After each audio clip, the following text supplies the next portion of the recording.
Hello, this side Himanshu Rawat from AP career consultancy और मैं स्वागत करता हूं आज की हमारी वीडियो में, जहां हम बात करने वाले हैं एमबीबीएस इन बांग्लादेश कि आखिर बांग्लादेश में एमबीबीएस करना क्यों पॉपुलर होता जा रहा है आज के बीच में, राइट। तो इसी के बारे में आज बात करने वाले हैं। तब तक हमारे चैनल को सब्सक्राइब करें, वीडियो को लाइक करें और कॉमेंट करना ना भूलें, राइट। तो सबसे पहले हम लोग बात कर लेते हैं कि आखिर एमबीबीएस बांग्लादेश में पॉपुलर क्यों हो रहा है, राइट। जो पॉपुलैरिटी बन रही है एमबीबीएस इन बांग्लादेश वो एमसीआई पासिंग रेशियो की वजह से बन रही है। जो पासिंग रेशियो आ रहा है बांग्लादेश का वो बहुत हाई आ रहा है। अगर हम कंपेयर करें अदर कंट्रीज से, जिसमें किर्गिस्तान, फिलीपींस हो गया, फिलीपींस की तो बहुत हाई जाती है एक तरीके से, लेकिन बांग्लादेश की उसके भी हाई जा रही है, राइट। अगर हम लोग कंपेयर करते हैं जो एमसीआई की जो पासिंग रेशियो की टॉप 10 यूनिवर्सिटी आती है, राइट, जो एमसीआई रिलीज करती है उसमें से टॉप 10 यूनिवर्सिटीज में टॉप 7 जो यूनिवर्सिटी होती है वो लगभग बांग्लादेश की होती है। तो आप समझ रहे होंगे किस तरीके से पासिंग रेशियो वहां का हाई है, क्यों पॉपुलर हो रहा है आज के बीच में। तो इसी वजह से जो बांग्लादेश में एमबीबीएस हो रहा है वो पॉपुलर है। और भी रीजंस हम लोग जानने वाले हैं इस वीडियो में, हमारे साथ बने रहिए एंड तक। जैसा कि अब तक हम लोगों ने बात की कि आखिर एमबीबीएस बांग्लादेश में क्यों पॉपुलर है, एमसीआई की पासिंग रेशियो हाई है। अब हम बात कर लेते हैं लैंग्वेजेस की, राइट, कि अगर बांग्लादेश में जाते हैं तो कौन सी लैंग्वेज हमको वहां पे पढ़ाई जाती है या फिर वहां के लोग कौन सी लैंग्वेज जानते हैं। जैसे कि हम लोग अदर कंट्रीज में जाते हैं, रशिया में जाएं तो रशियन सीखना पड़ेगा, यूक्रेन में जाएंगे तो फिर वहां भी रशियन सीखनी पड़ती है, राइट। वैसे ही बांग्लादेश में क्या है, बांग्लादेश में हिंदी, इंग्लिश, बंगाली बोली जाती है, राइट। लेकिन आपको परेशान होने की जरूरत नहीं है, वहां पे जो पढ़ाई होती है वो हिंदी और इंग्लिश में कराई जाती है। मैक्सिमम इंग्लिश में कराई जाती है और थोड़ा बहुत हिंदी में पढ़ाया जाता है। और वहां की जो पॉपुलेशन है, राइट, 90% जो पॉपुलेशन है वो हिंदी जानती है। अगर आप मार्केट में भी जाएंगे, कुछ भी करने जाएंगे, प्रैक्टिस करने जा रहे हैं या फिर कुछ अपने लिए शॉपिंग वगैरह करने जा रहे हैं, तो वहां के लोग हिंदी जानते हैं, आपसे बहुत ही आसानी तरीके से कम्युनिकेट कर सकते हैं, राइट। अब तीसरे बारे में बात कर लेते हैं, तीसरे पॉइंट के बारे में बात कर लेते हैं कि क्लाइमेट कंडीशन कैसी रहेगी वहां की। क्योंकि क्लाइमेट कंडीशन एक बहुत ही मेजर फैक्टर होता है अगर हम कहीं दूसरी कंट्री में जा रहे हैं, अदर कंट्री में जा रहे हैं। तो जैसा कि कोलकाता में एटमॉस्फेयर रहता है, जैसा कि इंडिया में एटमॉस्फेयर रहता है कि सारे मौसम हमको मिलते हैं, वैसे ही बांग्लादेश में सेम एटमॉस्फेयर रहता है, सेम क्लाइमेट रहता है। तो आपको परेशान होने की जरूरत नहीं कि एटमॉस्फेयर बहुत ज्यादा चेंज हो जाएगा। एक तरीके से अगर एटमॉस्फेयर चेंज हमारा सेम है, क्लाइमेट हमारा सेम है, हर एक चीज सेम है, तो वहां की डिसीजेस भी सेम रहती है। जैसे कि इंडिया की डिसीजन रहती है वैसे ही बांग्लादेश की भी डिसीजन रहती है। जैसे कि अदर कंट्रीज की बात करें, रशिया की बात करें या फिर यूक्रेन की बात करें, तो वो लोग ठंडे मौसम, ठंडा इलाका है, राइट। वो जो कंट्री है वहां पे बर्फ वगैरह गिरती है, तो वहां की डिसीजेस अलग होती हैं, राइट। ठंडी से होने वाली जो बीमारियां होती है वो होती है वहां पर। तो इसी की वजह से कि जो वाली कंट्रीज है वहां की इंटर्नशिप इंडिया में वैलिड नहीं होती है, या फिर क्लिनिकल जो प्रैक्टिस होती है वो इंडिया में वैलिड नहीं रहती है। अब बांग्लादेश में क्या है, क्लाइमेट सेम है, डिसीज सेम है, तो यहाँ की जो इंटर्नशिप है बांग्लादेश की वो वैलिड है इंडिया में, राइट। जो बाकी अदर कंट्रीज की आपकी वैलिड नहीं है, तो एक बेनिफिट आपको यहाँ पर ये मिल जाता है।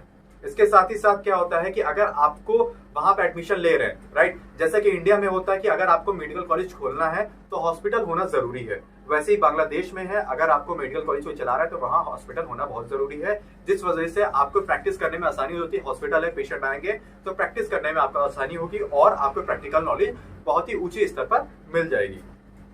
अब हम बात करने वाले हैं एलिजिबिलिटी क्राइटेरिया की। अगर आपको बांग्लादेश में एमबीबीएस करना है तो फिर क्या क्राइटेरिया होंगे जिनको आपको फॉलो करना पड़ेगा।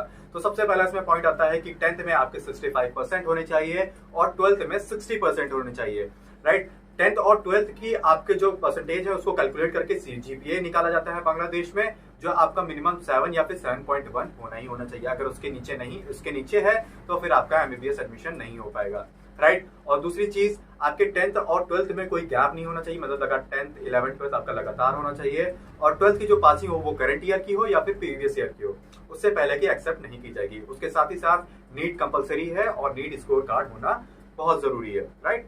ये बात हम लोगों ने कर ली एलिजिबिलिटी क्राइटेरिया की। अब हम बात कर लेते हैं टॉप कॉलेजेस इन बांग्लादेश की। आखिर बांग्लादेश में कौन से ऐसे टॉप कॉलेजेस होंगे। तो सबसे पहले मैं आपको बता देता हूं कि 90 to 95% जो कॉलेजेस हैं बांग्लादेश में वो प्राइवेट कॉलेजेस है, राइट। अब प्राइवेट कॉलेजेस से ये मतलब मत समझिए कि फैकल्टी बहुत बेकार होगी या फिर नहीं होगी। वहाँ के जो प्राइवेट कॉलेजेस है वो बहुत अच्छे हैं, बहुत अच्छे लेवल पर आते हैं, बहुत अच्छी उनकी इंफ्रास्ट्रक्चर है या फिर फैकल्टी है, राइट। और जो बाकी 5% आपके कॉलेजेस बचते हैं वो गवर्नमेंट कॉलेज हैं। अगर आपको गवर्नमेंट कॉलेज में एडमिशन लेना है तो उसमें एक सार्क कोटा नाम का कोटा लगता है, उसके थ्रू आपका एडमिशन हो पाएगा। और आपके 12th में, राइट, इसको नोट डाउन करिएगा, आपके 12th में 90 to 95% इससे ज्यादा ही होने चाहिए। अगर उससे कम है तो फिर गवर्नमेंट कॉलेज में नहीं हो पाएगा और सार्क कोटा के द्वारा ही आपको हो पाएगा। जैसे कि मैंने आपको टॉप कॉलेजेस के बारे में बात की कि टॉप कॉलेजेस में बताने वाला हूं, तो जिसमें आपके टॉप कॉलेजेस आते हैं वो सबसे पहला आता है इमाम medical college, Dhaka national medical college, उसके बाद popular medical college, prime medical college, फिर आता है अनवर खान मेडिकल कॉलेज, फिर आता है कि Mauli family Red Cross medical college, और लास्ट बट नॉट लीस्ट जो आता है आपका मोनो मेडिकल कॉलेज आता है। ये आपके टॉप कॉलेजेस हैं जो कि बांग्लादेश में स्थित है, यहाँ पे आपको एडमिशन लेना चाहिए। जैसा कि अब तक हम लोगों ने बहुत सारे बेनिफिट के बारे में बात किया, एमबीबीएस इन बांग्लादेश के बेनिफिशियल के बारे में बात की है।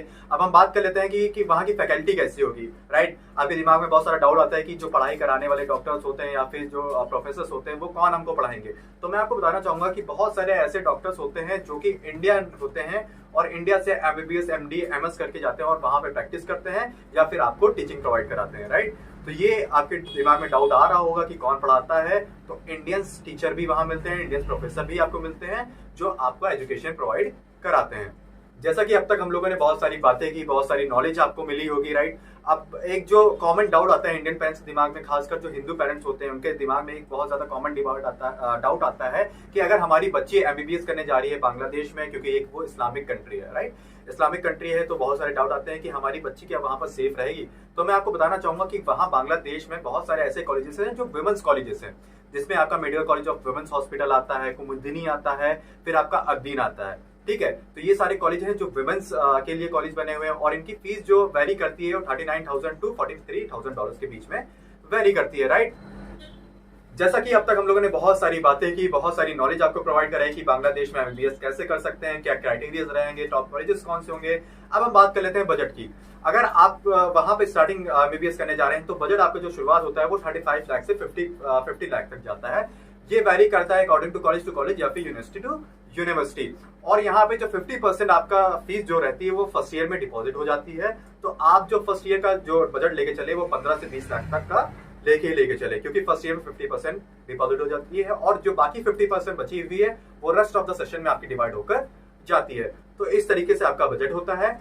और भी ज्यादा जानकारी पाने के लिए कि बांग्लादेश में क्या प्रोसेस रहेगा, कौन से कॉलेज हमारे लिए बेस्ट है, आपके किस नीड स्कोर में कौन से कॉलेज जानना होगा, या फिर आपका प्रोसेस क्या होगा, एडमिशन प्रोसेस क्या होगा, ये सब जानकारी पाने के लिए आप नीचे दिए गए हेल्पलाइन नंबर पर कॉल करें और हमारे काउंसलर को संपर्क करें।